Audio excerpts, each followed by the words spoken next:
Bagaimana melawan godaan?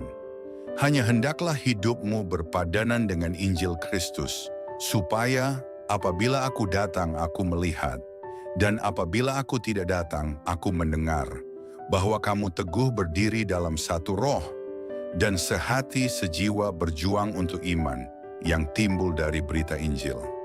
Filipi 1 ayat 27. Alkitab berkata bahwa si jahat berjalan berkeliling seperti seekor singa yang mengaum mencari mangsa. Memangsa berarti memakan sesuatu dengan rakus dan cepat. Inilah yang diperbuat oleh si jahat ketika ia menggoda anak-anak Tuhan.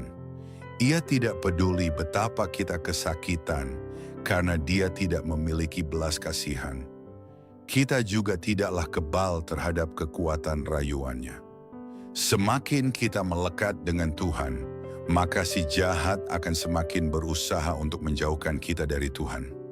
Yesus berkata, "Iblis telah menuntut untuk menampi kamu seperti gandum." Lukas 22 ayat 31.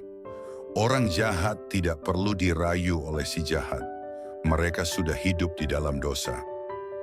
Bersukacitalah oleh karena pencobaan.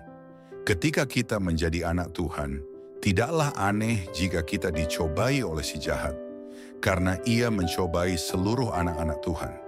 Itulah sebabnya Alkitab berkata dalam Yakobus 1 ayat 2, "Anggaplah sebagai suatu kebahagiaan apabila kamu jatuh ke dalam berbagai-bagai pencobaan."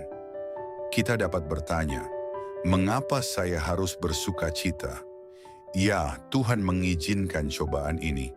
Ia mencari orang-orang yang kemudian mampu berkata, "Sebuah peperangan yang dahsyat, tapi puji Tuhan, Tuhan menyertaiku." Haleluya. Tuhan mempercayai anaknya mengalami pencobaan, bukanlah tanda kelemahan. Tidak, ini merupakan suatu kehormatan ketika kita menghadapi pencobaan. Itu adalah tanda bahwa Tuhan mempercayai anaknya. Maka ia mengizinkan hal ini terjadi.